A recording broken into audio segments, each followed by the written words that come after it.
மீண்டுமாக உங்களை சந்திப்பதில் அதிக மகிழ்ச்சி. நாம் சங்கீத புத்தகத்தை குறித்து நாம் தியானித்து வருகிறோம். அதன் அடிப்படையில பார்ட் 2ல 3வது நாள், நாள் 3 சங்கீதம் 71 முதலாவது சங்கீதமாக நாம் தியானிக்க இருக்கிறோம். சங்கீதம் 71. 71ஆம் சங்கீதத்துல 24 வசனங்கள் இருக்கிறது. மிகப்பெரிய ஒரு சங்கீதம். ஏற்கனவே எந்தெந்த நாட்களிலே எந்தெந்த சங்கீதத்தை நாம் தியானிக்க போகிறோம் என்பதை முதல் நாளிலேயே நான் உங்களுக்கு கொடுத்திருந்தேன். ஆகவே நிச்சயமாகவே அதன் அடிப்படையில நீங்கள் இந்த சங்கீதத்தை படித்து வந்திருப்பீர்கள் என்ற நம்பிக்கையிலே நான் பேசிக் கொண்டிருக்கிறேன். ஆகவே இந்த நாளிலே நாம் தியானிக்கும்படியாக முதலாவது தெரிந்து கொண்ட சங்கீதம் 71 24 வசனங்கள் இருக்கிறது. இது ஒரு மிக மிக முக்கியமான ஒரு சங்கீதம். ஆகவே இதற்கு நான் சற்று அதிக நேரம் எடுக்க விரும்புகிறேன். இந்த சங்கீதம் ஒரு பிராக்டிக்கல் லைஃபாக நம்மோடு கூட இடைப்படுகிற நம்முடைய அன்றாட அனுதின வாழ்க்கையில இடைப்படுகிற ஒரு சங்கீதம். ஒரு 24 வசனங்கள் இருந்தாலும் மிக முக்கியமான வசனங்களை மையப்படுத்தி அதோடு தொடர்புடைய வசனங்களை நாம் தொடர்பு படுத்துகிற பொழுது 24 வசனங்களை நாம் மிக எளிதாக புரிந்து கொள்ள முடியும் என்பதில் எந்தவித சந்தேகம் இல்லை. ஆகவே நீங்க பாருங்க, இந்த சங்கீதம் 71ல ஒரு ஒரு 4 வசனங்களை நான் முதலாவதாகவே நானே வாசித்து விடுகிறேன்.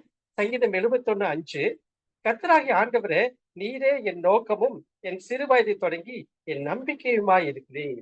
6ஆம் வசனம், நான் கர்ப்பத்தில் உற்பவித்தது முதல் உம்மால் ஆதரிக்கப்பட்டேன். என் தாயின் வயிற்றிலிருந்து என்னை எடுத்தவர் நீரே, உண்மையே நான் எப்பொழுதும் துதிப்பேன். 9ஆம் வசனம், முதிர்ந்த வயதில் என்னை தள்ளிவிடாமலும் என் பலன் ஒடுங்கும் போது என்னை கைவிடாமலும் இரும்.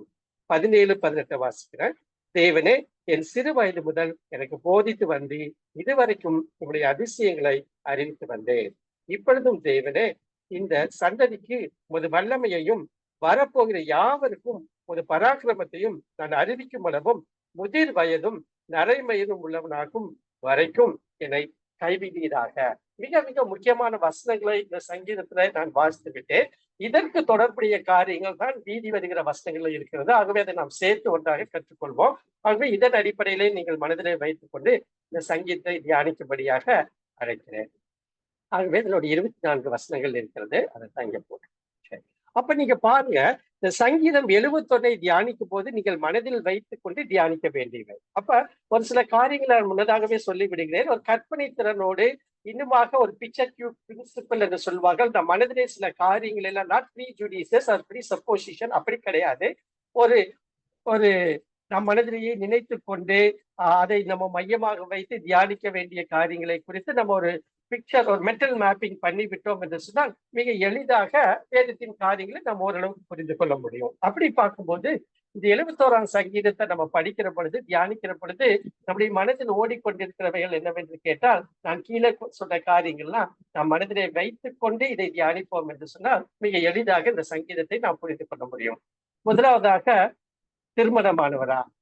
இந்த ஸ்டடியிலே பங்கு பெறுகிற இப்பொழுது ஆன்லைன்ல இருக்கிற நீங்கள் திருமணமானவரா? உங்கள் வயது இப்போது என்ன? அம்சி சுகர்யாக்காவை நான் வாழ்த்துகிறேன். இன்றைய நாளிலிருந்து அவர்கள் சீனியர் சிட்டிசன் ஆகிறார்கள். புதிய தேவன் அவர்களோடு புரிந்து அவர்கள் தனிப்பட்ட வாழ்க்கை, குடும்பம், திருச்சபை, சமுதாய வாழ்க்கையில பெரிய காரியங்களை செய்வாராக.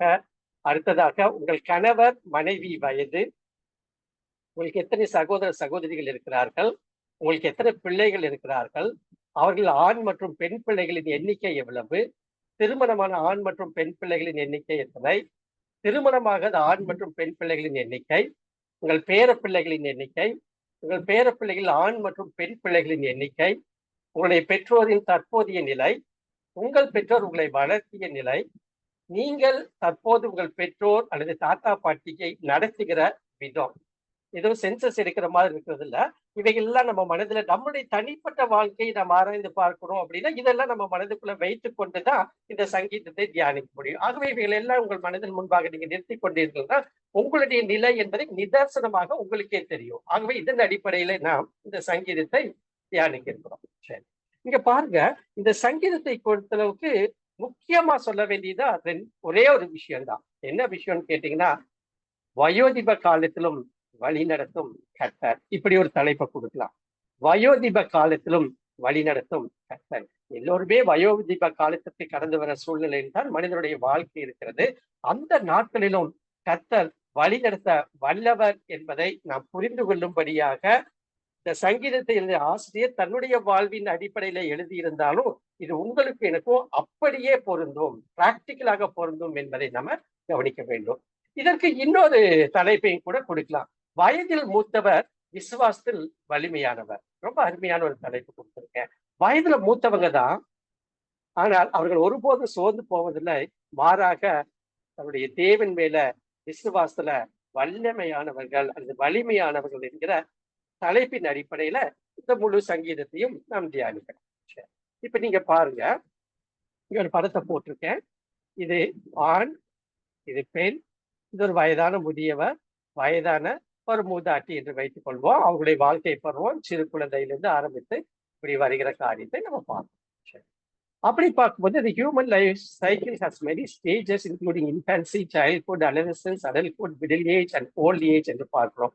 ஒரு மனிதனின் வாழ்க்கையின் பருவங்களை நிறைய இருக்கு. மிக முக்கியமாக குறிப்பிடத்தக்க பருவம் அல்லது சொல்ல வேண்டிய பருவம் என்று சொன்னால் அதை நாம் இப்படி பிரிக்கிறோம் என்பதை நீங்கள் அறிந்திருக்கிறீர்கள். குழந்தை பருவம், இளமை பருவம், முதுமை பருவம், நடுத்தர வயது, முதுமை பருவம் என்று நம்ம பிரிக்கிறோம். ஆகவே இந்த பைபிள் ஸ்டடியில வந்திருக்கிறவங்க குழந்தை பருவத்துல ப்ராப்ளி யாரும் இருக்க மாட்டேங்குன்னு நினைக்கிறேன். நிச்சயமாகவே இளமை பருவம், முதுமை பருவம், நடுத்தர வயது, முதுமை பருவம் போன்ற பருவங்களை நிச்சயமாகவே நாம் இருக்கிறதை நம்ம பார்க்க முடியும். இப்ப சும்மா ஒரு சில படங்களை நீங்க பாருங்க. இதெல்லாம் பார்க்கும்போது நாம் நன்றாக நம்மை யோசிப்பதற்கு வழிவகுப்போம்.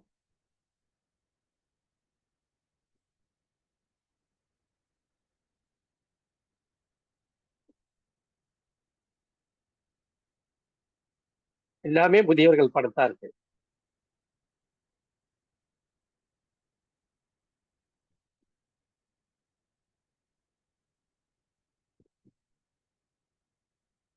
நான் இங்க போட்டிருக்க ஒவ்வொரு படத்துக்கும் மீனிங் இருக்கு. அதை எக்ஸ்பிளைன் பண்ண நேரம் ஆயிரும். இதை மட்டும் நம்ம பார்த்தா போதும். Self explanatory also.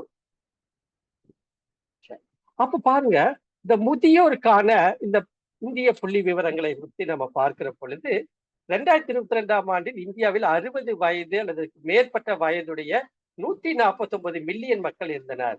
இது மக்கள் தொகையில் 10.5%. அப்ப நீங்க பாருங்க, 2022ல 60 வயதை தாண்டின இந்திய குடிமக்கள் 149 மில்லியன். அப்படின்னா 10.5% மக்கள் இந்திய தேசத்துல 60 வயதை தாண்டினவர்களாக சீனியர் சிட்டிசன் என்று சொல்லுகிறோமே, அப்படியாக இருக்கிறதை நாம் பார்க்கிறோம். இந்த எண்ணிக்கை என்ன ஆகும்னா 2050 போகிற பொழுது 347 மில்லியன், அதாவது 20.8 அப்படியே டபுள் ஆகும் 2050. அப்படின்னா இன்னும் சொல்ல போனா ஏறக்குறைய ஒரு 25 ஆண்டில முதியோர்களின் எண்ணிக்கை 20.8% இந்திய தேசத்துல காணப்படும். இந்தியாவில் 40க்கும் அதிகமான முதியவர், 40% அதிகமான முதியவர்கள் ஏழ்மையான செல்வந்தர்கள் பிரிவில் உள்ளனர். முதியோர் இல்லங்களின் எண்ணிக்கை செப்டம்பர் 24, 2023 நிலவரப்படி இந்தியாவில் 7465 முதியோர் இல்லங்கள் உள்ளன. வீடற்ற முதியோர் எண்ணிக்கை 2020 இந்திய முதியோர் கணக்கெடுப்பின்படி இந்தியாவில் 18 மில்லியன் வீடற்ற முதியோர் உள்ளனர். வயது 60 தாண்டி விட்டது. அவர்களுக்கு வசிப்பதற்கு வீடு கூட இல்லாத முதியவர்கள் இந்திய தேசத்துல 18 மில்லியன் இருக்கிறார்கள். அதிக முதியோர் இல்லங்களை கொண்ட மாநிலங்கள் கேரளாவில 124 முதியோர் இல்லங்கள், அதை தொடர்ந்து மேற்கு வங்கத்துல 164, தமிழ்நாட்டில் 151, மகாராஷ்டிராவில் 133, ஆந்திராவில் 114, கர்நாடகாவில் 90, குஜராத்தில் 77. இந்தியாவில் உள்ள முதியோர் இல்லங்கள் சுமார் 46% இலவசமாக அவர்களை பராமரிக்கிறார்கள். மீதி உள்ளவர்களை ஏதோ ஒரு பணத்தை கொடுத்து பணத்தை பெற்றுக்கொண்டு முதியவர்களை பராமரிக்கிறார்கள். இதெல்லாம் ரெஜிஸ்டர்ட் பாடி தான். இது இல்லாக தன்னார்வத்தோடு இன்னுமாக என்ஜிஓ போன்ற ஆர்கனைசேஷன்ல நடத்துகிற முதியோர் இல்லங்களும் அதிகமா இருக்கு. அப்ப இந்த புள்ளி விவரங்கள் நிச்சயமாகவே இந்த நம்மளுடைய சங்கீதம் 71 தியானிப்பதற்கு உதவியாக இருக்கும் என்று சொல்லி நான் நம்புகிறேன். அப்ப இந்த 71ஆம் சங்கீதம் 1 முதல் 24 வசனங்களை நம்ம பார்க்கிற பொழுது ஒரு அவுட்லைன் என்று சொல்லுகிறது. வயோதிப காலத்தின் நிலைமை. இங்கு என்ன செய்கிறார் அந்த ஆசிரியர்? வயோதிப காலத்தினுடைய ஒரு மனிதனுடைய நிலைமை எப்படி இருக்கிறது என்பதை காட்டிலும் தன்னுடைய நிலைமை எப்படி இருக்கிறது என்பதை சொல்லுகிற பொழுது it is applicable for all. நமக்கும் அது பொருந்தும். பொதுவாக சரீரம் பலவீனமடையும் காலம். சத்துருக்கள் பரிகசிக்கும் காலம். ஒருவரை சுத்தி இருக்கிறவர்கள் மற்றும் மற்றவர்கள் தன்னை சற்று கொஞ்சம் வித்தியாசமாக, ஏளனமாக அல்லது ஒரு மதிப்பில்லாத வகையில இந்த உலகம் அப்படித்தான் பார்த்து கொண்டிருக்கிறது, பார்க்கிற ஒரு காலம். வயோதிப காலத்தின் நிறைவு அப்படி இருந்தாலுமே என்னுடைய வயோதிப காலத்தின் நிறைவு எப்படி இருக்கும் அல்லது இருக்க வேண்டும் என்று சொல்லி இந்த சங்கீதத்தை எழுதின ஆசிரியர் எழுதுகிறார். 8ஆம் வசனத்தை நான் வாசிக்கிறேன். என் வாய் உமது துதியினாலும் நாள்தோறும் உமது மகத்துவத்தினாலும் நிறைந்திருப்பதாக. 14ஆம் வசனம் நான் வாசிக்கிறேன். நானோ எப்பொழுதும் நம்பிக்கை கொண்டிருந்து மென்மேலும் உம்மை துதிப்பேன். என் வாய் நாள்தோறும் உமது நீதியையும் உமது ரட்சிப்பையும் சொல்லும், அவைகளின் தொகையை நான் அறிவேன். இப்ப பாருங்க, ஏதோ ஒரு முழுமையான ஒரு வயோதிப காலத்தின் நிறைவு அல்லது ஒரு நிகழ்வு ஆண்டவர் எதிர்பார்க்கிற காரியம் என்று சொன்னால், இப்பொழுது இந்த சங்கீதக்காரர் எழுதுற இந்த 3 வசனங்கள் அடிப்படையில அவர் வாழ்வதை குறித்து இங்கே எழுதுகிறதை பார்க்கிறோம். எனக்கு அன்பானவர்களே, நம்முடைய வீட்டுல எல்லோருக்கும் பெற்றவர்கள் உண்டு, பெரியவர்கள் உண்டு, தாத்தா பாட்டி உண்டு. இப்படியாக குடும்பத்துலதான் நம்ம வாழ்ந்து கொண்டிருக்கிறோம். ஆகவே நம்ம அதனை மனதிலே வைத்துக் கொண்டு, மட்டுமல்ல இன்றைய நாளிலும் ஒரு முதுமை நிலையில் இருக்கிறவர்கள், அது நீங்க எப்படி வேணாலும் வயசு வச்சுக்கலாம், above 16 கூட நான் வச்சுக்கிறேன். முதுமை நிலையில் இருக்கிறவர்கள் உங்களுடைய குடும்பங்கள்ல நீங்கள் எப்படி பாவிக்கப்படுகிறீர்கள், மட்டுமல்ல உங்களுடைய குடும்பத்திலிருந்த பெற்றோர்களையும் அவர்களுடைய பெற்றோர்களையும் நாம் எப்படி பாவித்தோம். பொதுவாக இந்த நாட்களில முதியவர்களை குறித்த ஒரு நல்ல ஒரு மதிப்பு கொடுக்கிற பழக்கம் ஏன் கிறிஸ்தவத்திலே கூட குறைந்து கொண்டு வருகிறதை நீங்கள் அறிந்திருக்கிறீர்கள். அவர்களுக்கு ஒரு வித்தியாசமான பெயர்களை கொடுத்து அழைக்கிறதை கூட அதில் சொல்ல விரும்பல. அதை அழைக்கிறதை கூட நீங்கள் நான் இந்த உலகத்தில் தான் வாழ்ந்து கொண்டிருக்கிறபடினால நீங்கள் நன்றாக அறிந்திருக்கிறீர்கள் என்ற சிந்தனையோடு கூட பேசிக் கொண்டிருக்கிறேன். நீங்கள் நன்றாக அறிந்திருக்கிறீர்கள். ஆனால் இங்கே சங்கீதக்காரன் அதை குறித்து என்ன எழுதுகிறார் என்று பார்க்கிற பொழுது, ஆண்டவர் மேல நம்பிக்கை உள்ளவனாய் காணப்பட்டபடியினால அவனுடைய எண்ணம், சிந்தனை, அவனுடைய போக்கஸ் எல்லாருமே வித்தியாசமாக இருக்கிறதை நாம் பார்க்க முடியும். ஆக இது நம்முடைய வாழ்க்கைக்கு ஒரு எடுத்துக்காட்டாக, முன்னுதாரணமாக அமைய வேண்டும் என்று சொல்லி நாம் இந்த சங்கீதத்தை தியானித்து நம்மை நாமே ஆராய்ந்து பார்த்து ஆண்டுடைய சமூகத்துல நம்மை மாற்றிக்கொள்ள அல்லது ஒப்பு கொடுக்க, ஒருவேளை தவறுகள் இழைத்திருப்போம் என்று சொன்னால் இந்த நாட்களில் ஆண்டவரோடு கூட ஒப்புரவாகிற நாட்கள் என்பதை நீங்கள் நன்றாக நானும் அறிந்திருக்க வேண்டும். அப்ப இங்க பாருங்க, இந்த சங்கீதம் 71 நீங்க பாத்தீங்கன்னா, இந்த சங்கீதம் 71 மற்ற சங்கீதங்கள் வருகிற வார்த்தைகளும் இங்கே வருகிறதை, வசனங்களும் இங்கே வருகிறதை நாம் பார்க்க முடியும். நீங்க பாருங்க, இந்த சங்கீதம் 71 ஆசிரியர் யாருங்க? இல்ல பைபிள் வச்சிருக்கீங்களா? சங்கீதம் 71 ஆசிரியர் பெயர் போடவில்லை. இங்க பாருங்க, சங்கீதம் 71 பிராக்கெட்ல போட்டிருக்கான், பெயர் போடவில்லை. சரிங்களா? அப்ப இந்த சங்கீதத்தை நாம் பார்க்கிற பொழுது இந்த சங்கீதத்தை எழுதிய ஆசிரியர் யார் என்பதே நமக்கு தெரியாது. இல்லாட்டி பிராக்கெட்ல போட்டு, இல்லாட்டி கொஞ்சம் மியூட் பண்ணிடுறீங்களே, நீங்க மெயின் ஸ்டேஷன் வந்து மியூட் பண்ணுங்க. ஆகவே இந்த சங்கீதத்தை எழுதின ஆசிரியர் யார் என்பது நமக்கு தெரியாது. ஆனா நீங்க பாருங்க, இந்த சங்கீதத்தை எழுதின ஆசிரியர் என்று சொல்லுகிற பொழுது கமெண்டேட்டர்ஸ் வித்தியாசமான காரியங்கள் சொல்கிறார்கள். ஆனா அது சரியாகவும் இருக்கிறது என்று கூட சில வாதங்கள் உண்டு. என்ன சொல்றாங்கன்னா, நாம் சற்றும் எதிர்பாராத எரேமியா இந்த சங்கீதத்தை எழுதியிருக்கலாம் என்று சொல்லுகிறார்கள். இரண்டாவதாக, தாவீது தன் மகன் அப்சலோம் துரத்தி கொண்டு வருகிற வேளையில தன்னுடைய முதிர் வயதுல கூட இந்த சங்கீதத்தை எழுதியிருக்கலாம் என்று சொல்லுகிறார்கள். ஆகவே இந்த சங்கீதத்தை குறித்த ஆசிரியர் யாரும் தரவில்லை. ஆனால் அவருடைய மனோபாவம், அவருடைய வாழ்க்கை முறை என்ன என்பதை இந்த சங்கீதத்தினுடைய 24 வசனங்கள் வெட்ட வெளிச்சமாக நமக்கு சொல்லுகிறதை நாம் பார்க்க முடியும். இந்த சங்கீதம் 71 இன்னும் முக்கியமான சில காரியங்கள் இருக்கிறதை பார்க்கிறோம். மற்ற சங்கீதங்களை பார்க்கிற பொழுது இந்த சங்கீதம் 71 1-3 வசனங்களை சங்கீதம் 31 1 முதல் 3 வசனங்களை பார்க்கலாம். 71:5 சங்கீதம் 22:9-11 ஒரு சாரம்சமாக பார்க்க முடியும். 71:12 அதாவது இங்க சங்கீதம் 71:12 22:11 பார்க்கலாம். 71:12 பிற்பகுதிய சங்கீதம் 70:1 பார்க்கலாம். 71:13 35-26, 71:18 சங்கீதம் 22:22, அதே போல 22, 30-31 பார்க்கலாம். சங்கீதம் 71:19 வந்து எக்ஸடஸ் 15:11 அடிப்படையில எழுதப்பட்டிருக்குது. அப்ப ஆசிரியர் யாருன்னு தெரியாது. ஆனால் இங்கு வருகிற ஏறக்குறைய ஒரு அஹ், ஒரு 10 வசனங்கள் வந்து வேறொரு சங்கீதத்திலே அப்படியே அடிபெறலாமல் வருகிறதை நாம் பார்க்க முடியும். அப்ப நீங்க பாருங்க, இதை நான் மிக எளிமையாக நான் கற்றுக் கொடுக்க விரும்புகிறேன். மானிட வாழ்வில் முதுமை பருவம் எவரும் விரும்பாத கடினமான ஒரு காலப்பகுதியாக உள்ளது. எல்லாருடைய வாழ்க்கையிலும் முதுமை பருவம் என்பது உண்டு. ஆனால் நீங்க பாருங்க, அந்த முதுமை பருவத்தை பொதுவாகவே யாரும் விரும்பாத ஒரு கடினமான காரியமாகத்தான் மனிதர்களுடைய வாழ்க்கையில காணப்படுகிறது. மனிதர்கள் மறுபடியும் குழந்தை பருவத்துக்கு செல்ல ஆசைப்பட்டாலும் எவருமே வயோதிபராவதை விரும்புவதில்லை. தற்கால வாலிபர்கள் வயோதிபர்களாகி வருத்தப்படுவதற்கு முன்பே மறித்து விட வேண்டும் என்று கூட எண்ணுகிறார்கள். வயோதிபர்களோ மறுபடியும் வாலிபர்களாக மாற ஆசைப்படுகின்றனர். பொதுவாக மனிதர்கள் எப்பொழுதும் வாலிபர்களாகவே இருக்க விரும்புகின்றனர். ஆனால் நடைமுறையில் இது எவ்விதத்திலும் சாத்தியமற்ற காரியம். ஆகவே இந்த உலகத்தில் நாம் பிறந்து விட்டோம் என்று சொன்னால் நாம் தொடர்ந்து வளர்ந்து கொண்டே வருகிறோம். நாட்கள் கடந்து சென்று வருகிறது. அந்தந்த பருவ நிலைகளுக்குள்ளாக ஒரு மனிதன் கடந்துதான் செல்ல வேண்டுமே தவிர ரிவர்ஸாக வர முடியாது. நான் கோயம்புத்தூர்ல பிறந்து வளர்ந்தவன். எங்களுடைய பட்டணத்திலே அந்த நாட்களில் நான் சிறு வயதாக இருக்கிற பொழுது எங்கள் வீட்டிற்கு பக்கத்திலே ஒரு கன்னியாஸ்திரிகள் மடம் ஒன்று உண்டு. கார்மல் கார்டன் என்று சொல்லுவார்கள். அங்க இருப்பார்கள். அங்க என்ன செய்வாங்கன்னா, யாரும் உள்ளே எல்லாம் போக மாட்டாங்க.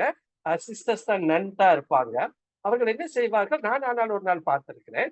அவர்கள் என்ன செய்வார்களா, வயதான கன்னியாஸ்திரிகள், அந்த நன் என்று சொல்லுகிறோமே, அவர்கள் என்ன செய்வார்களா, அதிகாலையில் எழுந்து, அவங்களுக்கு நிறைய ரிச்சுவல் பிராக்டிஸ் எல்லாம் இருக்கும்.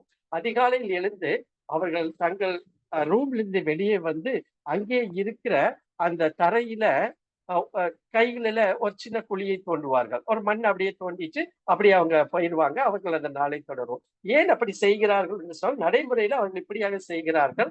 ஒவ்வொரு நாளும் நான் மரிக்க போகிற நாளை நான் நினைவு கூறுகிறேன். மட்டுமல்ல, நான் மரிக்கும்படியாக இந்த நாள் கூட எனக்கு இருக்கலாம், அல்லது மரணத்தை நோக்கி நான் சென்று கொண்டிருக்கிறேன். ஆகவே அதுக்கு ஆயத்தப்படுகிறேன் என்பதாக அவர்கள் செய்கிற நிகழ்வை பார்க்கிற பொழுது ஆச்சரியமாக இருந்தது. ஆனால் அது உண்மை என்பதை கூட நாம் அறிந்து கொள்ள வேண்டும். பாருங்க, மனிதர்களாக பிறந்த நாம் அனைவரும் வயோதிபத்தை நோக்கியே சென்று கொண்டிருக்கிறோம். ஒவ்வொரு நாளும் வாலிபம் நம்மை விட்டு தூரமாக செல்வதோடு வயோதிபம் நம்மிடம் நெருங்கி வருகின்றது. கடந்த நூற்றாண்டுகளில் வயோதிபர்கள் முக்கியமானவர்களாக கருதப்பட்டார்கள். இதனால் அவர்கள் அதிக மதிப்புடனும் மரியாதையுடன் கருதப்பட்டனர். நல்லா நம்ம யோசிச்சு பார்ப்போம்.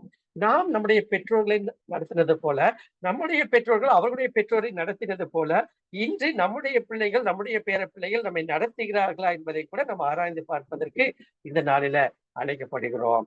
முதியோர்கள் என்றால் அந்த நாட்களிலே கனம் பொருந்தியவர்களாக காணப்பட்டார்கள். அவர்களுடைய வார்த்தை, அவர்களுடைய முடிவுகள் ஏற்றுக்கொள்ளப்பட்டது. இன்று அநேக வேளையில் நியூக்ளியர் ஃபேமிலி என்று சொல்லி தனித்தனியாக பிரித்து இருக்கிற வேலையில முதியோர்கள் அநேக வேலையில நிராகரிக்கப்பட்டவர்களாக காணப்படுகிறதை இந்த சமுதாயத்துல பார்க்கிறோம். ஏன் கிறிஸ்தவ சமுதாயத்திலையும் நாம் பார்த்து கொண்டிருக்கிறோம் என்பதை தயவு செய்து நினைவில வைத்துக் கொள்ளும்படியாக நான் உங்களை கேட்டுக்கொள்கிறேன். ஆனால் தற்காலத்தில் நிலைமை தலைகீழாக மாறிவிட்டது. வயோதிபர்கள் ஒன்றும் தெரியாதவர்கள் என்றும் எண்ணம் தற்கால இளம் தலைமுறையர் மத்தியில உருவாக்கி உள்ளது. வயோதிப காலத்தில் மனிதர்கள் நம்மை புறக்கணித்து ஒதுக்கினாலும் தேவன் நம்மோடு கூட இருந்து நம்மை வழி நடத்துகிறார் என்ற வேதம் தெளிவாக சொல்லுகிறது. தேவனுடைய பார்வையில் வயோதிபர்கள் கனம் பெற்றவர்கள் என்று வேதம் நமக்கு அறிவுறுத்துகிறது. இதனால் தேவன் நம்மை முதிர் வயது வரைக்கும் தாங்குகிறவராக இருப்பேன் என்று வாக்களித்துள்ளார். எனக்கு அன்பான தாய் தந்தைமாரே, சகோதர சகோதரிகளை, இந்த நாளில வயோதி பருவத்தில் இருக்கிற உங்களுக்கும் தான், அல்லது வயோதி பருவத்துக்கு நேராக கடந்து சென்றிருக்கிற எனக்கும் ஒருவேளை வாலிப பிள்ளைகள் இருப்பார்கள் என்று சொன்னால் அவர்களுக்கு தான் இந்த செய்தி. ஆகவே ஒருபோதும் வயதை குறித்து, வயோதிபத்தை குறித்து நாம் கவலைப்பட வேண்டிய அவசியம் இல்லை. இந்த சங்கீதம் திட்டமும் தீர்மானமாக நமக்கு வாக்களிக்கிறதை நாம் பார்க்க முடியும். ஏசாயா 46:3-4 வசனங்கள்ல நானே வாசிச்சிருக்கிறேன். யாக்கோபின் சந்ததியாரே, இஸ்ரவேல் சந்ததியில் மீதியாகிய சகல ஜனங்களே, எனக்கு செவி கொடுங்கள். தாயின் வயிற்றில் தோன்றினது முதல் உங்களை ஏந்தி தாயின் கற்பத்தில் உற்பத்தியானது முதல் உங்களை தாங்கினேன். அல்லேலூயா. எவ்வளவு அழகா எழுதுறார் பாருங்க. தாயின் வயிற்றில் தோன்றினது முதல் உடைய கருவை என் கண்கள் கண்டது என்று சங்கீதக்காரன் எழுதுகிறார். அடுத்ததாக ஏந்தி தாயின் கற்பத்தில் உற்பத்தியானது முதல் உங்களை தாங்கினேன். இந்த கலர்ல போட்டிருக்கிறதெல்லாம் நீங்க நல்லா உங்களுக்குனே அப்படியே நீங்க எடுத்துக்கொள்ளுங்க. உங்கள் முதிர் வயதுக்கும் நான் அப்படி செய்வேன். ஏதோ இடைக்காலங்கள் மட்டுமல்ல, அப்பப்ப மட்டுமல்ல, ஏதோ ஒரு வாலிப பருவத்திலே பலன் இருக்கிறது என்பது மட்டுமல்ல, உங்கள் முதிர் வயதுக்கும் நான் அப்படியே செய்வேன். நரை வயது மட்டும் நான் உங்களை தாங்குவேன். நான் அப்படி செய்து வந்தேன். ஏன்னா உனக்கே தெரியும் நான் செய்து வந்தேன். இனிமேலும் நான் ஏந்துவேன், நான் சுமப்பேன், தப்புவிப்பேன். இப்பேற்பட்ட ஒரு தெய்வத்தை இந்த பூலோகத்துல நீங்க பார்க்க முடியாதுங்க. ஒரு நாளும் நம்ம கவலைப்பட வேண்டிய அவசியம் இல்லை, சோர்ந்து போக வேண்டிய அவசியம் இல்லை. அவர் வாக்கு கொடுத்த தேவன், வாக்கு மாறாதவர். அவர் பொய் சொல்ல மனிதன் அல்ல, மனம் மாற மன புத்திரன் அல்ல. அவர் சொல்லியும் செய்யாதிருப்பாரோ, அவர் வசனத்தும் நிறைவேற்றிருப்பாரோ என்று வசனம் சொல்லுகிறது. ஆகவே இந்த நாளில இப்பேற்பட்ட வார்த்தை நம்மை தேற்றட்டும். சங்கீதம் 28:20 நீங்கள் வாசித்து பார்க்கலாம். எபிரேயர் 13:5 பிற்பகுதியை நீங்கள் வாசித்து பாருங்கள். நான் உன்னை விட்டு விலகுவதும் இல்லை, உன்னை கைவிடுவதும் இல்லை என்று அவர் சொல்லி இருக்கிறாரு. பழைய ஏற்பாட்டுல சங்கீத புத்தகத்தில் 71ஆம் சங்கீதம் வயோதிபர் ஒருவருடைய ஜெபமாக உள்ளது. வேத ஆராய்ச்சிகள் இதை வயோதிப விசுவாசின் ஜெபம் என்று அழைப்பது வழக்கம். சங்கீத புஸ்தகத்துல பெரும்பாலான பாடல்கள் எழுதிய தாவீது வயோதிப காலத்தில் இதை எழுதியுள்ளதை சங்கீதத்தின் வசனங்களில் நம்ம பார்க்கிறோம். வயோதிப காலத்திலும் நிச்சயமாக தன்னை வழி நடத்துவார் என்னும் நம்பிக்கையுடன் தாவீது இந்த சங்கீதத்தை எழுதுகிறார். அந்த வசனத்தை தான் நான் உங்களுக்கு ஏற்கனவே வாசித்து காண்பிச்சேன். எனவே இச்சங்கீதத்தை ஆராய்ந்து படிக்கும் போது வயோதிப காலத்தை நோக்கி சென்று கொண்டிருக்கும் நம்மையும் தேவன் நிச்சயமாக வழிநடத்துவார் என்னும் நம்பிக்கை ஏற்படுவதை எவராலும் மறுக்க முடியாது. பழைய ஏற்பாட்டிலே கிரேக்க மொழிபெயர்ப்பில் தாவீதின் சங்கீதம் என்ற தலைப்பு இதற்கு கொடுக்கப்பட்டுள்ளது. நீங்க பாருங்க, ஆண்டவராகிய இயேசு கிறிஸ்து பிறப்பதற்கு ஏறக்குறைய ஒரு 200 அல்லது 250 ஆண்டுகளுக்கு முன்பதாக பழைய ஏற்பாட்டில எபிரேய மொழியிலே எழுதப்பட்ட வேதம் கிரேக்க மொழியிலே மொழிபெயர்க்கப்பட்டது. அதுக்கு பேர் யாராச்சும் சொல்ல முடியுமா? செப்ஜியன்ட். அந்த செப்ஜியன்ட் என்கிறது பழைய ஏற்பாடு கிரேக்க மொழிபெயர்ப்பில் எழுதப்பட்ட ஒரு புத்தகம். அந்த புத்தகத்தில் நீங்க பாத்தீங்கன்னா இந்த சங்கீதத்தை தாவீது தான் எழுதினார் அப்படிங்கிற ஒரு தலைப்பை போட்டிருக்கிறதை பார்க்க முடியும். ஆகவே வயோதிபர்களும் வயோதிப காலத்தை நோக்கி சென்று கொண்டிருப்பவர்களும் தங்களுடைய முதிர் வயதில் மன மகிழ்வுடன் வாழ்வதற்கான வழிகளை அறிந்து கொள்ளலாம். அப்ப நீங்க பாருங்க, ஒரு சில காரியங்களை இங்கே சொல்லுகிறதை பார்க்கிறோம். வயோதிப காலத்தின் நிலைமை சங்கீதம் 71:7, 9 முதல் 11 வசனங்கள்ல சொல்லப்பட்டிருக்கிறதை நான் பார்க்கிறோம். ஒரு வசனத்தை நான் வாசிக்கிறேன். அநேகருக்கு நான் ஒரு புதுமை போலானேன், நீரோ எனக்கு பலத்த அடைக்கலமாய் இருக்கிறீர். அப்ப நீங்க பாருங்க, சரீர பலவீனம் அடையும் காலம் 71:9 நம்ம பார்க்கிறோம். முதிர் வயதில் என்னை தள்ளி விடாமலும் என் பலன் ஒடுங்கும் போது என்னை கைவிடாமலும் இரும் என்று சொல்லி சங்கீதக்காரன் ஜெபிக்கிறதை நான் பார்க்கிறோம். அப்ப நீங்க பாருங்க, முதிர் வயதில் என்னை தள்ளி விடாமலும் என் பலன் ஒடுங்கும் போதும் என்னை கைவிடாமல் இரும் என்று எழுதியிருக்கிறார். என் சத்துருக்கள் அதுக்கு விரோதமாக பேசி என் ஆத்துமாவுக்கு காத்திருக்கிறவர்கள் ஏகமாய் ஆலோசனை பண்ணி தேவன் அவனை கைவிட்டார், அவனை தொடர்ந்து பிடிங்கள், அவனை விடுவிப்பார் இல்லை என்கிறார்கள். அன்பானவர்களே, வயோதிப காலத்தில் அப்போது சரீர பலன் குறைவடைந்த நிலையில் இருந்தால் அவனுக்கு தேவனுடைய வல்லமை அவசியமாய் இருக்கிறது. இந்த சங்கீத எழுதிய ஆசிரியருக்கு இனிமேல் தன்னுடைய சரீர பலத்தினை அதிகரிக்க முடியாது என்பதை அறிந்திருந்தவன் தேவனுடைய பலத்தில் முழுமையாக சார்ந்திருக்க விரும்பினான். எனக்கு அன்பானவர்கள, இன்றைய நாள்ல ஆண்டவர் உங்களுக்கும் எனக்கும் பரிசுத்த ஆவியானவர் சொல்லிக் கொடுக்க விரும்புகிற ஒரு சத்தியம் இதுதான். பலன் குன்றி போகிறதா? ஆவியானவரை சார்ந்திருப்போம். பலன் ஒடுங்கி போய்விட்டதா? நான் நினைத்ததை செய்ய முடியலையா? வாலிபத்தை போல் உடைய வாழ்க்கை இருக்கவில்லை என்று நீங்கள் இயங்கிக் கொண்டிருக்கிறீர்களா? பயப்பட வேண்டாம். நாம் ஆண்டவரை முழுமையாக சார்ந்திருக்க விரும்புவோம் என்பதை வாஞ்சிக்க இந்த நாள்ல ஆண்டவர் உங்களுக்கும் எனக்கும் பலப்படுத்துகிற ஒரு வார்த்தையை பெறுகிறார். போன பைபிள் ஸ்டடியில நான் உங்களுக்கு காண்பித்து கொடுத்தேன். யாக்கோபு என்கிற ஒரு மனிதனை குறித்து காண்பித்து கொடுத்தேன். எத்தனை பேர் ஞாபகம் வச்சிருக்கீங்க தெரியல. யாக்கோபின் பலம் கோலின் முனையிலே என்கிற ஒரு தலைப்புல மிக ஒரு பெரிய பிரசங்கத்தையே நான் உங்களுக்கு படித்திருந்தேன். யாக்கோபு மரண காரணத்துல கோலின் நுனியில் சாய்ந்திருந்தான் என்கிறத மிக பெரிதாக அந்த நாளில நாம் பேசினோம். நிச்சயமாக ஆண்டவர் அநேகருக்கு அந்த நாளில பேசியிருப்பார் என்று நினைக்கிறேன். இந்த நாளில யாக்கோபே நமக்கு ஒரு உதாரணமாக இருக்கும். மரண நாளில கோலின் முனியில சாய்ந்து கொள்ள, அந்த கோலின் முனை என்று சொன்னேன். சாய்ந்து கொள்ள அந்த மரணம் என்றால் என்ன, அது எதை காட்டுகிறது என்பதை எல்லாம் குறித்து நாம் கடந்த செய்தியில கடந்த பார்ட் ஒன்றில நம்ம பார்த்தோம். ஆகவே எனக்கு அன்பானவர்கள ஆண்டவரை நாம் முழுமையாக சார்ந்திருக்கும்படியாக அழைக்கப்படுகிறோம். பவுல் சொல்கிறார் 2 கொரிந்தியர் 12ஆம் அதிகாரம் 9ஆம் வசனம் உங்களுக்கு நல்லா தெரியும். பலவீனத்தின் மத்தியில் என் பலன் பூரணமாய் விளங்குகிறது. பாருங்க, பலவீனம் தான். அதற்கு மத்தியிலும் ஆண்டவர் நம்மை அறிந்திருக்கிறார். பலத்தை கொஞ்ச நஞ்சமா தரதில்லைங்க, பூரணமாக தருகிறார். அதனாலதான் நீங்க பாருங்க, பவுல் சொல்கிறார், நான் பலவீனனாய் இருக்கும் போதே பலன் உள்ளவனாய் இருக்கிறேன். ரொம்ப அருமையான ஒரு கான்ட்ரடிக்ஷன். ஆனா ஆவிக்குரிய சிந்தை பவுலுக்கு காணப்பட்டது. அப்பேற்பட்ட ஒரு ஆவிக்குரிய சிந்தை நமக்குள்ளாக காணப்பட்டது. நான் பலவீனன் தான், ஆனாலும் நான் பலவான். ஏனென்றால் எனக்கு அந்த கிருபையை ஆண்டவர் அறிகிறார். பிலிப்பியர் 4ஆம் அதிகாரம் 11 முதல் 13 வசனத்தை எங்க வீட்டுல வாசித்து பாருங்க.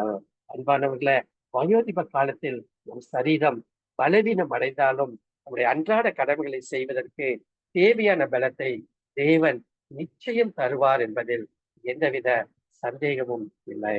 இரண்டாவதாக, சத்துருக்கள் பரிகசிக்கும் காலம். அதாவது நம்மை சூழ்ந்திருக்கிறவர்கள் யாராக இருந்தாலும் சரி, ஒருவேளை வயதானவர்கள் என்று ஒருவேளை இலக்காரமாக நினைக்கிற நடத்துகிற ஒரு காலம். சங்கீதம் 71:7 நீங்க பாருங்க, இந்த வசனத்துக்கு ஒரு வித்தியாசமான ஒரு பொருள் இருக்குங்க.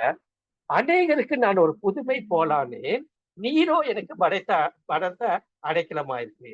இந்த வசனத்தை பாருங்க. என்னை பார்க்கிறவர்களுக்கு, ஒருவேளை என் குடும்பத்தாருக்கு, சொந்தக்காரருக்கு, அக்கம் பக்கத்தாருக்கு, என் திருச்சபைக்கு, இந்த சமுதாயத்துக்கு நான் ஒரு புதுமை போலதான் தெரிகிறேன். நீரோ எனக்கு படைத்த அடைக்கலமாய் இருக்கிறேன். நீர் எனக்கு அடைக்கலம் என்று சொல்வதோடு கூட இந்த புதுமை போல ஆனேன் அப்படிங்கிறது ஆக்சுவலா என்ன, அதோட கரெக்டான மீனிங் என்னவா, நான் ஒரு அற்புதத்தை போல மாறினேன் அப்படின்னா, கர்த்தர் எனக்கு பலத்த அடைக்கலமா இருக்கிறபடியினாலே என்னுடைய வாழ்க்கையில மற்றவர்கள் இந்த வயதான காலத்தை பரிகசிக்கும் காலம் என்று நினைக்கிற காலத்துல இப்பேற்பட்ட ஆண்டவரை நம்பி வாழுகிற ஒரு விசுவாசி, ஒரு மனிதன், ஒரு மனுஷி இருக்கிறானே என்று சொல்லி ஆச்சரியப்படும் அளவிற்கு நான் இருக்கிறேன் என்று சங்கீதக்காரர் எழுதுகிறதை நாம் பார்க்க முடிகிறோம். இதனுடைய வார்த்தை மொஃபட் என்று எபிரேய சொல், அதனுடைய அர்த்தம் அற்புதம். அப்ப கர்த்தர் எனக்கு பலனா இருக்கிறபடியினாலே, கர்த்தர் எனக்கு அடைக்கலமா இருக்கிறபடியினாலே, என்னுடைய முதுமை மற்றவர்கள் பார்க்கிற பொழுது நான் I am going to be a very good testimony for them. புதுமையை போல, அதாவது ஒரு அற்புதத்தை போல. என்ன அழகாக வயதான காலத்துல இந்த மகளை ஆண்டவர் வைத்திருக்கிறார், அநேகருக்கு சாட்சியாக இருக்கிறார்கள் என்று சொல்லுகிற அப்பேற்பட்ட ஒரு தயவு உங்களுக்கும் எனக்கும் கிடைக்கட்டும். நம்ம வீட்லயும் வயசானவங்க இருக்காங்க, வயசானவங்களும் நீங்க இப்ப இங்க உட்கார்ந்துட்டு இருக்கீங்க. நாம் எப்படி நம்முடைய வாழ்க்கையை காண்பித்துக் கொண்டிருக்கிறோம் மற்றவர்களுக்கு யோசித்து பார்க்க அழைக்கப்படுகிறோம். வயோதிப காலத்தில் மற்றவருடைய வார்த்தைகளும் அவர்கள் நம்மை நடத்தும் விதமும் நம்மை அதிகம் பாதிக்கிற ஒரு சூழலில உலகத்துல வாழ்ந்து கொண்டிருக்கிறோம். சகலரும் பாராமுகமாய் இருக்கும் காலம். 71ஆம் சங்கீதம் 10 முதல் 11 வசனங்கள்ல பார்க்கிறோம். என் சத்துருக்கள் எனக்கு விரோதமாக பேசி என் ஆத்துமாவை காத்திருக்கிறவர்கள் ஏகமாய் ஆலோசனை பண்ணி தேவனை கைவிட்டார், அவனை தொடர்ந்து பிடிங்கள், அவனை விடுவிப்பார் இல்லை என்கிறார்கள். ஒருவேளை பாராமுகமாய் இருக்கிற காலம். இது அவருடைய வாழ்க்கையின் அனுபவம். இது நம்முடைய அனுபவம் கூட நம்முடைய சமுதாயத்தில் காணப்படுகிறது.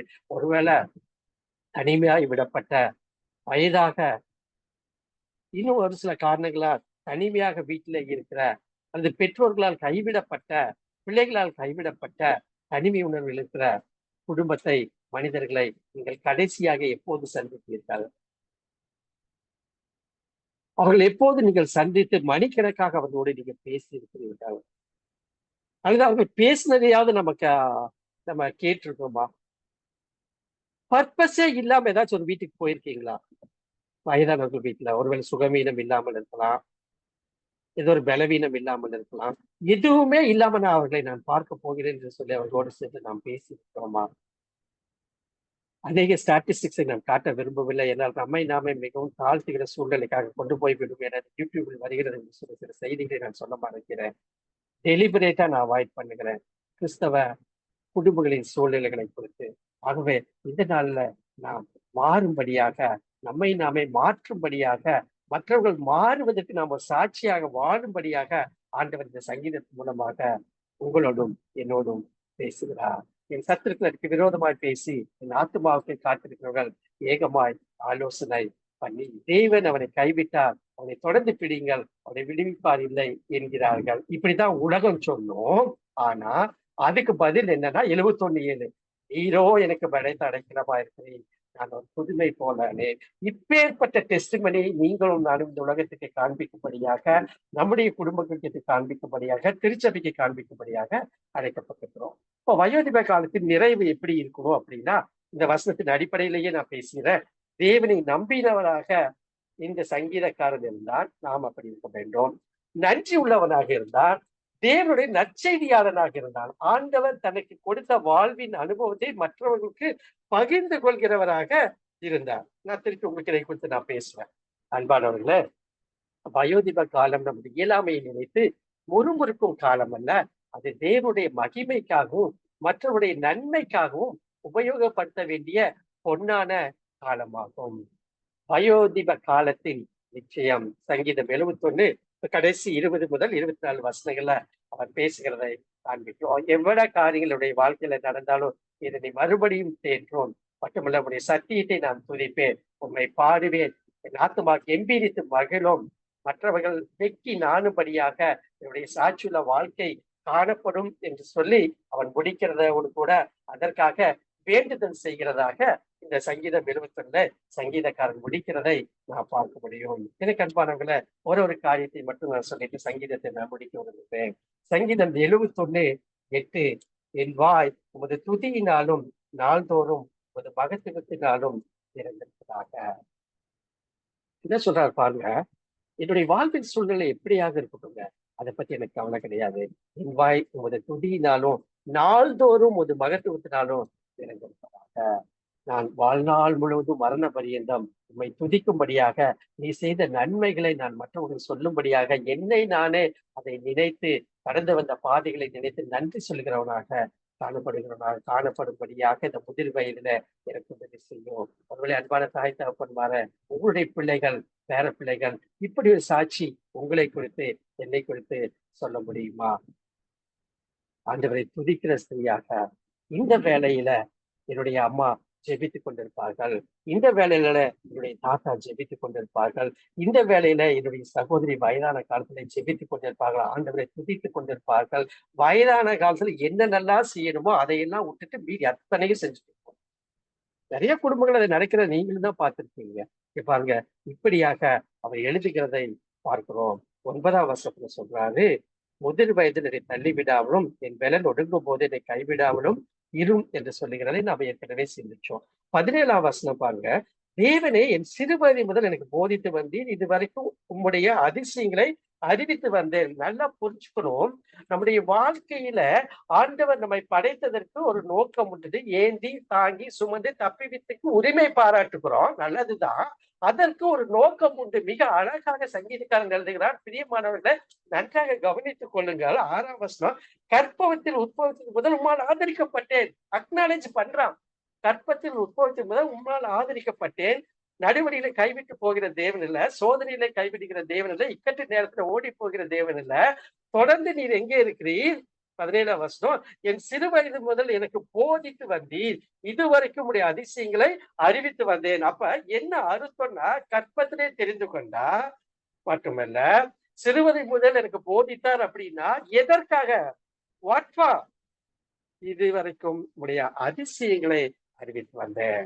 இந்த தேவன் யார் என்பதை மற்றவர்களுக்கு சொல்லும்படியான ஒரு வாழ்க்கையை கொடுத்திருக்கிறார். இப்பொழுதும் தேவனே, இந்த சந்ததிக்கு ஒரு வல்லமையை வரப்போகிற யாவருக்கும் ஒரு பராக்கிரமத்தையும் நான் அறிவிக்கும் அளவும். நல்லா பாருங்க, என்னோடு போக வேண்டியதில்லை, இது என்னுடைய சந்ததிக்கு அறிவிக்கும் அளவும். ரொம்ப முக்கியம். தாத்தா பாட்டி எல்லாம் நல்லா கவனிச்சுக்கணும். வயது முதிர்கள், பேர பிள்ளைகளுக்கு என் சந்ததி அவங்களுக்கு அறிவிக்கிறதுக்கு தான் கொஞ்சம் லிட்டலா பேசிறேன்னு. என்னை நீர் உயிரோடு வைத்திருக்கிறேன், முதிர் வயதும் நரை வயதும் உள்ளவனாகும் வரைக்கும் என்னை கைவிடையராக.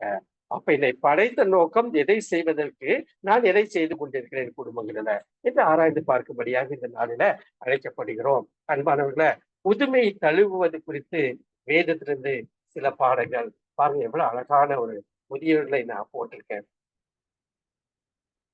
முடிச்சிடலாம். நம்ம மிட்வேக் இருக்கிற படியில சரியான நேரத்துக்கு நான் முடித்துடுவேன். புதுமை தழுவது குறித்து பைபிள்ல இருந்து சில பாடங்கள். வயது என்பது ஒரு பரிசு, அது சுமை அல்ல. Don't take it as a burden. It is a gift from God. மாற்றத்தை ஏற்படுத்த ஒருபோதும் தாமதம் இல்லை. தானாக அது நடந்து கொண்டே இருக்கும். நீண்ட கால தோழமையின் அழகு, கணவன் மனைவியாக இருக்கிற வேலையில ஒருவருக்கு ஒரு ஒத்தாழை செய்து அந்த ஃப்ரெண்ட்ஷிப்போட அழகே இந்த முதுமையில் தான் தெரிகிறது. முதுமை ஞானத்தை கொண்டு வருகிறது. நம்முடைய வாழ்வின் அனுபவங்கள் ஞானத்தை கொண்டு வருகிறது. அது சந்ததிகளுக்கு நாம் சொல்ல வேண்டும் என்று வேதம் சொல்லுகிறது. இப்பதான் பார்த்தோம். வயது என்பது கடவுளின் உண்மை தன்மைக்கு ஒரு சான்றாகும். என்ன தெரியுங்களா? கற்பத்தில் உற்பவித்தது முதல் அப்படின்னு சொல்றாரு பாத்தீங்களா? நரைமையுள்ள வரை அப்படின்னு சொன்னாரு பாத்தீங்களா? நான் உன்னை வழி நடத்துகிற உண்மையுள்ள தேவன் என்பதற்கு இந்த வயது முதிர்ச்சி முதுமை ஒரு சான்று.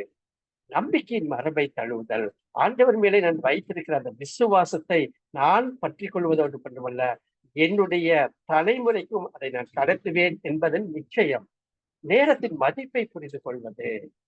கடவுளின் அழைப்புக்கு வயது ஒரு தடை அல்ல. வாழ்க்கையின் அனைத்து நிலைகளும் கடவுளின் அன்பு நிலையாக உள்ளது என்பதை நாம் புரிந்து கொள்ளுகிற ஒரு பருவம். ஆகவே என் அன்பானவர்களே, இந்த நாளில ஒருவேளை நான் இப்படியாக முடிக்கிறேன். என்னுடைய வாழ்க்கை எப்படி காணப்படுகிறது? என்னுடைய குடும்பம் எப்படியாக பெற்றோர்களை முதியவர்களை கனம் பண்ணுகிறார்கள், நேசிக்கிறார்கள்? மட்டுமல்ல, என்னுடைய திருச்சபை இதற்கு என்னென்ன காரியங்கள் அந்த காலத்துல புதிய ஏற்பாடுல திருச்சபை தான் இருக்கிற ரொம்ப முக்கியமான காரியமாக காணப்பட்டது. ஆகவே நம்ம தனிப்பட்ட குடும்ப திருச்சபை சமுதாய வாழ்க்கையை ஆராய்ந்து பார்த்து இந்த நாளில தவறு இருப்போம் என்றால் ஒப்புக்கொள்வோம். அன்புடைய சமூகத்தை மீண்டும் மாறுவோம். நம்மை மாற்றிக் கொள்ளும்படியான கிருபை இதை போன்ற ஒரு பைபிள் ஸ்டடியில நமக்கு கொடுக்கப்பட்டிருக்கு. உண்மையாலுமே நான் அதிகமா நான் ஏதோ புகழ்ந்து பேசணும்னு நான் பேசலைங்க. Dear brothers and sister, please, இதை போன்ற ஒரு வாய்ப்பு பைபிள் ஸ்டடி யாருக்கும் கிடைப்பதில்லை. மிக அழகாக ஒரு 50ல இருந்து ஒரு 60 பேரை ஒரு எக்யூப் பண்ண, எடிஃபை பண்ண, what I call you as Shalom team as an apostolic group, ஒரு அப்போஸ்தலர்கள் கூட்டத்தை உருவாக்கி இந்த தேசம் எங்க அநேக தேசங்களுக்கு இந்த சத்தியத்தை கொண்டு போவதற்கு உதவியா இருக்கிறபடினால இந்த நாளிலே வந்த நீங்கள் ஒரு விசேஷித்தவர்கள் என்பதை புதியவர்களுக்கு நான் சொல்லி வாழ்த்த விரும்புகிறேன். இயேசு கிறிஸ்து நமக்கு ஒரு நல்ல முன்னுதாரணங்க. யோவான் 19ஆம் அதிகாரம் 26, 27 வசனம்.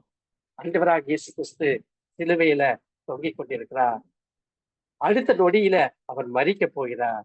அவர் செய்த காரியம், அப்பொழுது இயேசு தம்முடைய தாயையும் அருகே நின்ற தமக்கு அன்பா இந்த சீஷனையும் கண்டு தம்முடைய தாயை நோக்கி, ஸ்திரியே, அதோ உன் மகன் என்றார்.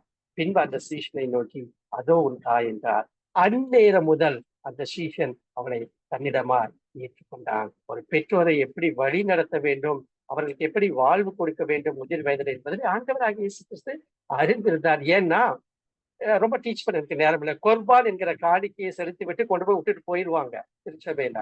ஆண்டவராகிய இயேசு கிறிஸ்து அப்படி விடவே இல்லைங்க. அதோ உன் தாய், அதோ என் சீஷன். அந்த சீஷன் உங்களுக்கு தெரிந்ததுதான். யோவானிடம் ஒப்புக் கொடுக்கிறார். பத்ம தீவு கடத்தப்படுவதற்கு முன்பதாக யோவான் எபேசு பட்டணத்திலே 10 முழு ஆண்டுகள் தாயாகிய மரியாளை அவர் நேசித்து, மரியாளுடைய மரணத்துக்கு பின்பதாக அவர் பத்ம தீவு கடத்தப்படுகிறதை நாம் பார்க்க முடியும். அன்பானவர்களே, ஆண்டவராகிய இயேசு கிறிஸ்து நமக்கு ஒரு நல்ல முன்னுதாரணமாக காணப்படுகிறார். இதை வைத்து நம்முடைய குடும்பத்தை நாம் ஆராய்ந்து பார்ப்போம். அடுத்ததாக இந்த நாள்ல நாம் தியானிக்க வேண்டிய சங்கீதம் 70 இங்கிலீஷ் வெர்ஷன் 6 வச்சுங்க எல்லாரும். சங்கீதம் 76. சங்கீதம் 76ல 12 வசனங்கள் இருக்கிறது. இது ஒரே ஒரு தலைப்பின் கீழாக இதை கொண்டு வருகிற ஒரு வசனம் தான் சங்கீதம் 76. சங்கீதம் 76 1 முதல் 12 வசனங்கள். 12 வசனங்கள் இருக்கிறது. நான் 11 போட்டிருக்கேன். 12 வசனங்கள் இருக்கிறது. இதை நீங்கள் வீட்டிலே படித்திருப்பீர்கள். மிக சுருக்கமாக இதை நான் தியானிக்க விரும்புகிறேன். ஒரே ஒரு தலைப்பின் கீழாக தான் இதை கொண்டு வர முடியும். மற்றவங்க எல்லாம் அந்த தலைப்பின் கீழாக உள்ள காரியத்தை விளக்குகிற பகுதிகளாக இது அமைகிறதை நாம் பார்க்க முடியும். இப்ப நெகினோத் என்னும் வாத்தியத்தில் வாசிக்க ராகத்தலைவனுக்கு ஒப்புவிக்கப்பட்டு இது ஆசாபின் சங்கீதம். சரிங்களா? கோராகின் புத்திரர் பார்த்துட்டோம். அப்புறம் அதே போல தாவீது எழுதின சங்கீதம் பார்த்தோம். ஆசிரியரே இல்லாத சங்கீதத்தை குறித்து இப்பதான் நம்ம பார்த்தோம். இது ஆசாபின் சங்கீதம் என்று எழுதப்படுகிறதை பார்க்கிறோம். ஆசாப் என்பவர் யார் என்பதை குறித்தெல்லாம் நம்ம the book of acts and ஓவர்வியூல மிக தெளிவாக நம்ம நடத்தி விட்டோம். சரி, அப்ப இந்த சங்கீதத்துக்கு ஒரு பின்னணி இருக்குது. அதை மட்டும் கொஞ்சம் நீங்க நல்லா மனசுல வச்சுக்கிட்டீங்கன்னா இந்த சங்கீதத்தை நம்ம எளிதாகவே புரிந்து கொள்ள முடியும். நான் எளிதாகவே இதை நான் உங்களுக்கு கற்றுக் கொடுக்க விரும்புகிறேன். ஏசாயா 37ஆம் அதிகாரம் 1 முதல் 28 வசனங்களை நீங்க வீட்டுல வாசிச்சு பாருங்க. இந்த சங்கீதத்துடைய பின்னணி, முக்கியமான பின்னணி அதுதான். பெரிய அதிகாரமாக இருக்கிறபடினால நீங்களே வீட்டுல வாசித்துவீங்க. சங்கீதம் 76 பின்னணி இதுதாங்க இந்த சங்கீதத்துடைய பின்னணி.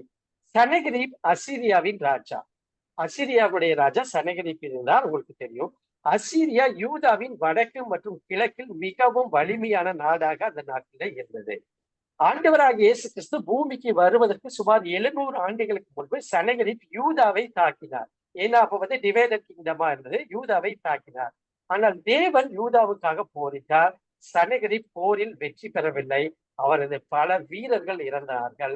இதை ஏசாயா 36ஆம் அதிகாரம் மற்றும் 37ஆம் அதிகாரங்களிலும் 2 ராஜாக்கள் 18ஆம் அதிகாரம் 19ஆம் அதிகாரத்தை பார்க்கலாம். இப்ப இந்த 4 அதிகாரங்களை நீங்கள் முழுவதுமாக நீங்கள் படித்து பார்ப்பீர்கள் சொன்னால் நீங்களே இந்த சங்கீதம் எதற்காக எழுதப்பட்டது, இதில் சொல்லப்பட்ட காரியங்கள் எதை குறித்து பேசுகிறது என்கிற காரியத்தை நீங்கள் எளிதாக கற்றுக்கொள்ள முடியும். இப்ப verse 2 இங்க பாருங்க. சங்கீதம் 76 இந்த சங்கீதம் 46, 47, 48 மற்றும் 75 போன்றவை. இந்த சங்கீதங்களை நீங்க படிச்சு பார்த்தீங்கன்னாலும் அதற்கு ஒத்ததாக இந்த சங்கீதம் இருக்கிறதை நம்ம பார்க்கிறோம். இவைகளும் வந்து அந்த போரை குறித்த காரியங்களை பற்றி தான் பேசுகிறது. இந்த போரில் என்ன நடந்தது என்பதை பற்றியது. எதிரிகளை எருசலேம் அழிக்க தேவன் அனுமதிக்கவில்லை, அது நமக்கு சொல்லுகிறது. இந்த சங்கீதத்தில் எருசலேமுக்கு வேறு 2 பெயர்கள் உள்ளன. இந்த வசனத்தை பற்றி நான் உங்களுக்கு காண்பித்து கொடுக்க விரும்புகிறேன். 76:1 யாராச்சும் வாசிங்க. யூதாவில் தேவன் அறியப்பட்டவர், இஸ்ரவேலில் அவருடைய நாமம் பெரியது. யூதாவில் தேவன் அறியப்பட்டவர், இஸ்ரவேலில் அவருடைய நாமம் பெரியது.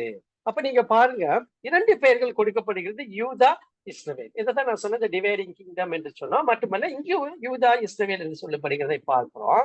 இங்கு நம்ம பார்க்கிற பொழுது எருசலேமுக்கு வேறு 2 பெயர்கள் உள்ளன, சாலோம் மற்றும் சியோன். இதை நம்ம வேதத்துல நம்ம பார்க்க முடியும். அது அடுத்த வசனத்திலேயே வருகிறத பார்க்கிறோம். சாலோம் 2ஆம் வசனத்தை வாசிச்சுங்க. சாலேமில் அவருடைய கூடாரமும் சீயோனில் அவருடைய வாசஸ்தலமும் இருக்கிறது. அப்ப பாருங்க, சாலேம் மற்றும் சியோன். இப்ப சாலேம் என்றால் என்னன்னா சமாதானம், அப்படியே சண்டையே இல்லைன்னு அர்த்தம். சியோன் என்பது இஸ்ரவேலர்கள் தங்கள் ஆலயத்தை கட்டின மலையின் பெயர். ஆலயம் என்பது என்னன்னா ஆண்டவரை துதிப்பதற்காக அவர்கள் தெரிந்து கொண்ட ஒரு கட்டிடத்தை தான் ஆலயம் என்று சொல்லுகிறோம். இதை நம்ம சியோனின் பாடல்கள் என்று கூட அழைக்கிறதை இஸ்ரவேலர்கள் இதற்கு ஒரு பெயர் வைத்திருக்கிறார்கள். ஆக்சுவலா பாத்தீங்கன்னா இந்த யூதாவில் தேவன் அறியப்பட்டார், இஸ்ரவேலில் அவருடைய நாமம் பெரியது. 2ஆம் வசனம், சாலேமில் அவருடைய கூடாரமும் சியோனிலே அவருடைய வாசஸ்தலமும் இருக்கிறது. இங்க பாத்தீங்கன்னா சாலோம், சியோன், கூடாரம், வாசஸ்தலம். இப்ப இங்க நீங்க பார்க்கும்போது இது எதை குறிக்குது அப்படின்னு கேட்டீங்கன்னா ஒரு குகையை குறிக்கிறது. மட்டுமல்ல, ஒரு குகை என்றாலே ஒரு செக்யூரிட்டி, ஒரு சேஃப்டி, ஒரு அடைக்கலம். அதே போல அந்த குகைக்குள்ளாக இருக்கிற ஒரு சிங்கத்தை போன்ற ஒரு வல்லமை படைத்த ஒன்றாக தேவன் இருக்கிறார். What a mighty Lord we have என்பதை குறித்த தலைப்பின் அடிப்படையிலே தான் இந்த சங்கீதத்தை எழுதுகிறதை காண்பிக்க முடிகிறது. அப்ப இங்க பாருங்க, இந்த 12 வருஷங்களை நம்ம பார்க்கும்போது தேவன் தம் மக்களுக்கு அருகாமையில் இருக்கிறார். 76 1 முதல் 3 ஆலயத்துல இருக்கிறார், சமாதானம் உண்டு, போர் இல்லை, போர்ல வெற்றி கிடைக்கிறது. மட்டுமல்ல, சிங்கத்தை ஒத்த பலன், ஒரு பராக்கிரம் நிறைந்த தேவன் என்பதை, எனக்கு அருகிலேயே என் தேவன் இருக்கிறார், அதை நான் தேடி கண்டுபிடிக்க வேண்டும் என்பதை குறித்ததான சிந்தனைகளை எழுதுகிறத நம்ம பார்க்க முடியும். தேவன் தம் மக்களுக்கு அளித்த விடுதலை. 4 முதல் 9 வசனங்கள்ல மகத்துவம் உள்ளவரே, கொள்ளையின் பர்வதங்களை பார்க்கும் பிரகாசம் உள்ளவர், தைரிய நெஞ்சுள்ளவர் கொள்ளையிடப்பட்டு நித்திரை அடைந்து அசந்தார்கள். வல்லமையுள்ள எல்லா மனுஷனுடைய கைகளும் அவர்களுக்கு உதவாமற் போயிற்று. யாக்கோபின் தேவனே, உடைய கண்டிதத்தினாலே ரதங்களும் குதிரைகளும் உறங்கி விழுந்தது. அதாவது தேவன் எப்படியாக வல்லமையாக செயல்பட்டு எதிரிகளிடமிருந்து தங்களை மீட்டுக் கொள்ளுகிறார், விடுதலை அளிக்கிறார் என்பதை குறித்து பேசுகிறார். அந்த 4 முதல் 9 வசனங்களை இருக்கிறத பார்த்தோம். அடுத்ததாக தேவன் தம் மக்களுக்கு அளித்த மகத்துவம், அவர் தன்னுடைய மக்களுக்கு அளித்த மகத்துவம். இந்த விடுதலையின் நிமித்தமாக என்ன நடந்தது பாருங்க. 12ஆம் வசனம், பிரபுக்களின் ஆவியை அடக்குவார், பூமியின் ராஜாக்களுக்கு அவர் பயங்கரமானவர். ஆகவே எந்த ராஜா, ஏன் சனகரிப் யாராக இருந்தாலும் நாங்கள் பயப்பட வேண்டியதில்லை. அவர் எங்களுக்கு அளித்த ஒரு மகத்துவம், வெற்றி, விடுதலை என்பதை இந்த சங்கீதக்காரன் எழுதி முடிக்கிறத இந்த சங்கீதத்துல நான் பார்க்க முடியும். இப்ப பாருங்களேன், நான் மிக சுருக்கமாக நான் முடிக்க விரும்புகிறேன். ஒரு வசனத்தை நாம் தியானித்தால் நன்றாக இருக்கும் என்று சொல்லி மீதி 12 வசனத்தை நம்ம பார்த்துட்டோம். மெயினா ஒரு வசனத்தை தியானித்தால் நன்றாக இருக்கும் என்று சொல்லி நான் இந்த வசனத்துக்கு வருகிறேன். யூதாவில் தேவன் அறியப்பட்டவர், இஸ்ரவேலில் அவருடைய நாமம் பெரியது. இங்க பாருங்க, யூதாவில், யூதா இஸ்ரவேல், தேவன் அறியப்பட்டவர், இஸ்ரவேலில் அவருடைய நாமம் பெரியது. எனக்கு அன்பானவர்களே, இதை போன்ற வசனங்களை நீங்கள் எடுத்து ஸ்டடி பண்ண ஆரம்பிச்சீங்கன்னா எப்பேற்பட்ட மகத்துவமான தேவன் நம்மோடு கூட இருக்கிறார் என்பதை நாம் புரிந்து கொள்ள முடியும். ஒரே வசனம் தாங்க இதை குறித்து ஒரு மிகப்பெரிய ஒரு புத்தகமே நம்ம எழுத முடியும். அப்பேற்பட்ட ஒரு வசனம் நம்முடைய வாழ்க்கையில அநேக நேரங்களில் நம்முடைய பிரச்சனைகள், போராட்டம், கண்ணீர், கவலை, அது வேணும், இது வேணும், அது கிடைக்கல, இது கிடைக்கல, என்ன செய்வேன், ஏது செய்வேன், யார் என்ற பேசுறதுல உதவி செய்யல, இதே புலம்பல்ல தான் இருக்கிறமே தவிர இந்த புலம்பலின் மத்தியிலும் இதை தீர்க்கிற, மேற்கொள்ளுகிற ஒரு வல்லமை நிறைந்த தேவன் என்னோடு கூட இருக்கிறாரு அப்படிங்கிறதவே நம்ம மறந்து போயிடுறோங்க. அதனாலதான் அநேக வேளையில அவிசுவாசம் நமக்குள்ளாக வருகிறது, அது சோர்வை உண்டாக்குறது. அநேக வேளையில நாம் செய்ய வேண்டிய காரியத்தை செய்யாமல் கூட தடுக்கிறது. ஏன் அந்த அற்புதத்தை கூட தடுக்கிற ஒரு நிலைமைக்குள்ளாக நாமே கொண்டு போய் விடுகிறோம். யூதாவில் தேவன் அறியப்பட்டவர், இஸ்ரவேலில் அவருடைய நாமம் பெரியது.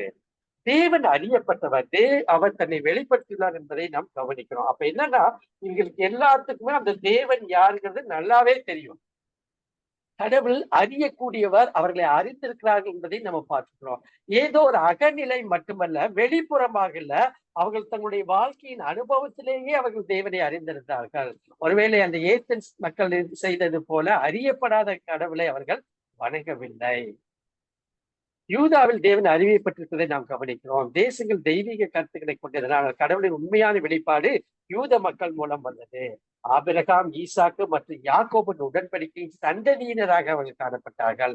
ஆகவே அந்த நாட்களில அவர்களுடைய தேவன் யார், அவர் எப்படிப்பட்டவர் என்பதை நன்றாக அறிந்திருந்தார்கள். அதனாலதான் இந்த சங்கீதத்தையும் எழுதுறாங்க.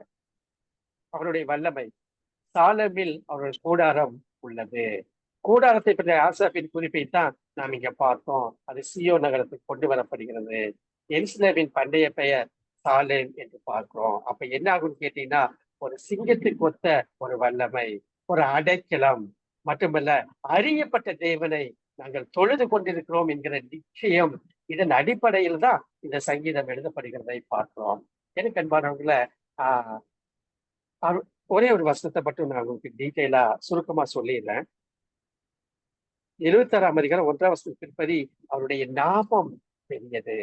அப்ப கொஞ்சம் உங்களுக்கு இந்த அவருடைய நாமத்தை குறித்து நான் காண்பித்து கொடுத்து விடுகிறேன். இந்த நாமத்தை தான் நான் உரிமை பாராட்டுகிற பொழுது எனக்கு ஒரு மிகப்பெரிய ஒரு வல்லமை, ஒரு தேறுதல், ஒரு நம்பிக்கை, ஒரு விசுவாசம் பிறக்கும் என்பதில் எந்தவித சந்தேகமில்லை. அநேக வேளையில ஆண்டவரை நாம் மிக சிறியவராக நம்முடைய பிரச்சனைகளோடு கூட இணைத்து வைத்து பார்த்து விடுகிறோம். ஒரு சில காரியங்களை மட்டும் சுருக்கமாக நான் சொல்லிக் கொடுத்து விடுகிறேன். அவருடைய நாமம் பெரியது. யோசுவா 7:9 நீங்க பாத்தீங்கன்னா, மிக பெரிதான வெற்றி அவர்கள் பெற்று விடுகிறார்கள்.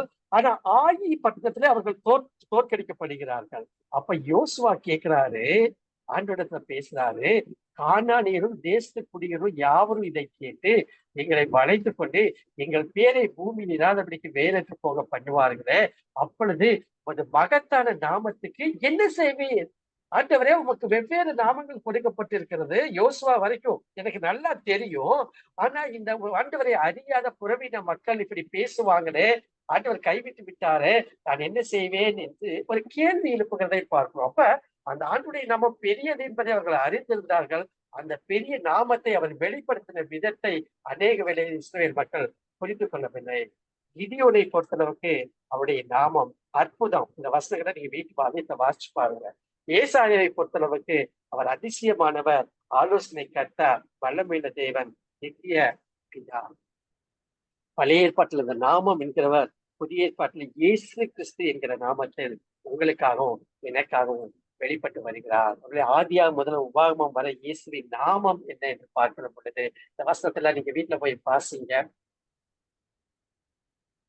நான் கன்சால்டேட் பண்ணி சொல்லிடுறேன்.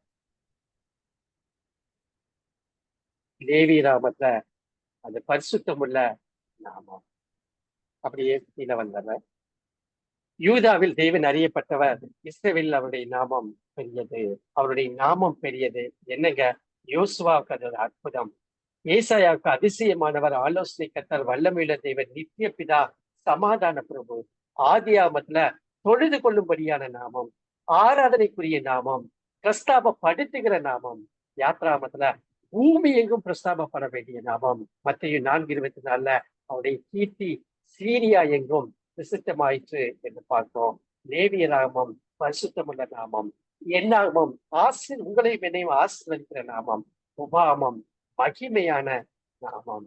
எனக்கு அன்பானவர்களே, தேவன் நமக்கு தந்த விடுதலையை குறித்து 4 முதல் 9 வருஷங்கள்ல இருக்கிறதை நாம் ஏற்கனவே பார்த்து விட்டோம். தேவன் தம் மக்களுக்கு அளித்த மகத்துவத்தை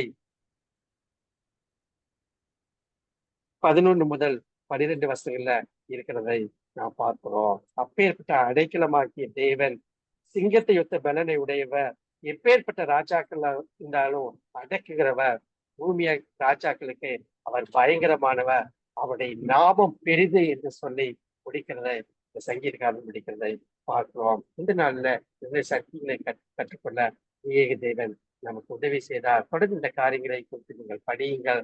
அவருடைய சமூகத்துல உங்களை ஆராய்ந்து பார்த்து ஒப்புக்கொள்ள